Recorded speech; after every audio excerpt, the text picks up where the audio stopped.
Welcome back to Sugar Addicts. So we're going to recap what we just went over today. We talked about millennials and how they have to learn to cook if they want to be healthy in their old age and live to have old age, and they have to get out and exercise besides their thumbs. Then we also talked about tools, cool tools in the kitchen, didn't we, Krystal? And how that's going to make our life a lot easier. And we have to tell the guys in our life that we deserve tools as much as they do. So cool tools in the kitchen like the Instant Pot, the Mix Master, the food processor, some really good set of knives, and also let's talk a little bit about cutting boards. Cutting boards, you should have more than one because you do not cut your vegetables on the same cutting board as you cut your meat. Oh, really? I mean, meat especially chicken, is very contaminating on your cutting board. So you want to make sure they're really clean. Dishwashers are a great place to clean cutting boards, or a little bit of Javex, but never use the same. Keep them separate. If you go to like Walmart or Dollar Store, the plastic ones we used here are great because they come in packages of several ones, and you can keep them separate for different foods, and then you won't contaminate and get E. coli and all those nasty diseases that you don't want to get. I didn't even realize that. Yeah. So that's just another little tip that we have, and that's another little tip that's in the program.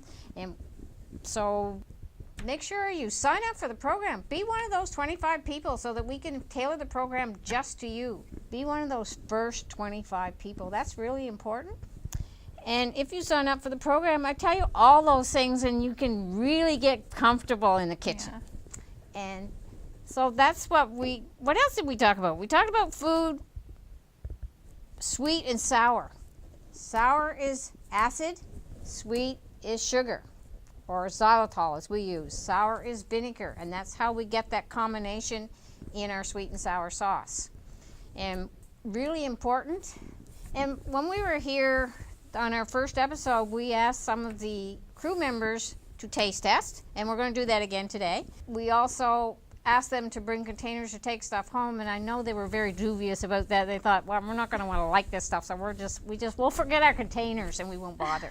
But then once they started tasting, then they were more adamant about bringing containers for the next time to take stuff home. Very good. So you probably were one of those, Yes, Krystal. yes. You didn't have a lot of faith. No, I didn't. I really didn't, because I always feel like the more fatty foods and the foods that are bad for you taste better generally, right?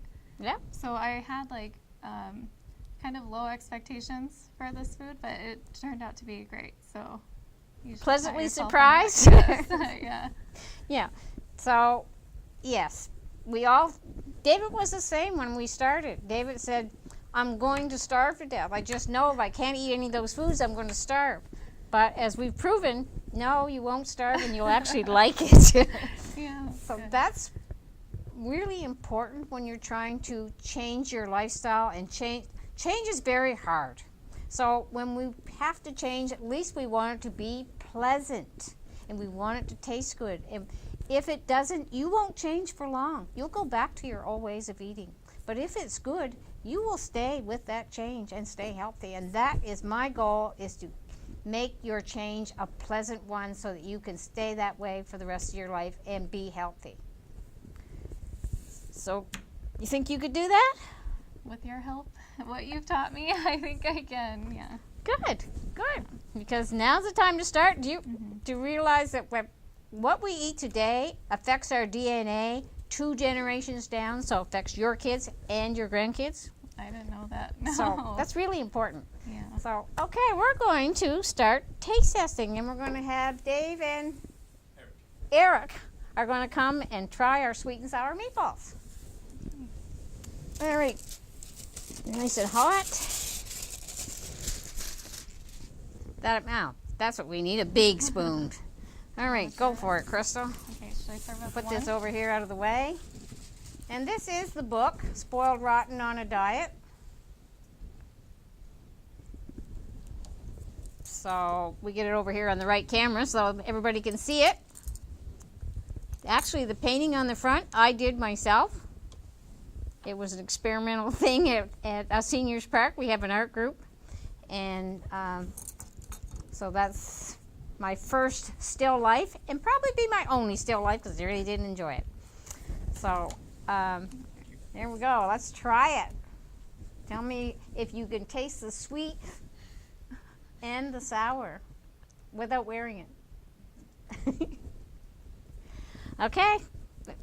You gonna have some, Krystal? You gonna try it? I do want to try it. Okay. Would you like What do you some? think? Good? Mm-hmm. Much sweeter than I thought. Much sweeter than I thought. Much sweeter than you thought?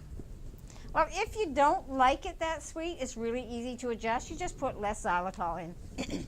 Some people like it really sweet. Some people don't. At home, I don't use nearly as much xylitol because we don't like it really sweet, so I would lessen the xylitol. And that's what I mean. You can experiment with the recipe, Krystal, see what you like, and then change it that way. So don't think you have to follow it perfectly. Okay? Yeah. Adjust it to what you like. Yeah. You're the one eating it. So how about you, Dave? Good? Yeah, It's it was good. really good. And super simple. Yeah. That's a plus. It looks a little hard here on the set because we don't have all the things we would have in our normal kitchen. But if we can do it here, you can do it at home. Yeah. Yeah. So don't forget, get the book, and don't have a look at my website, yoursugarwitch.ca.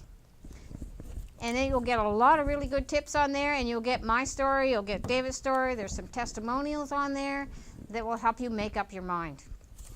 So let's look at the website. And the book is available on the website, and it's also available on Amazon. The book includes this recipe, right? The book includes this recipe. Okay, good. And it includes the hamburger helper Oh, good. that we did on another episode. But the cheesecake is not in the book. Okay. The cheesecake is on the site. When you sign up for the program, you get the recipe for the cheesecake. And also, I'm writing a new book, and it is just desserts.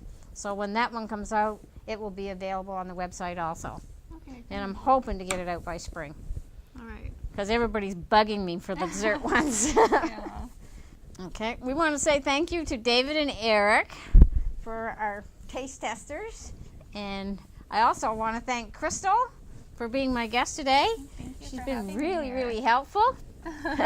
No, you've been helpful to me. Now I have a bunch of new tips and tricks to take home with me. So Oh, good. Do you think your mother will try some of them? I'm sure she will, yeah. Oh. Because, you know, for my brother, he's 18, so she still cooks for him too. Yeah. So it's important. It's a real challenge to live with a type 1 diabetic. Yeah. It really is. Mm-hmm. And they start so young. Yeah. And it's a challenge for them too, because they, they can't live like a normal teenager. Yeah. I have to be really careful. Okay, so that is a wrap for this episode of Sugar Addicts, and hope you will come back next time. If you missed any part of the show, you can catch it again online at yoursugarwitch.ca or on crowncitynetwork.com. We are also on all the social networks. To get any of the recipes you see on the Sugar Addicts, you can find my book Spoiled Rotten on a Diet on my website, yoursugarwitch.ca. And the first 25 people who sign up for my program, 60 Days to a Healthy New You, will receive a free personal health consultation. Watch your sugar, because the Sugar Witch is watching you.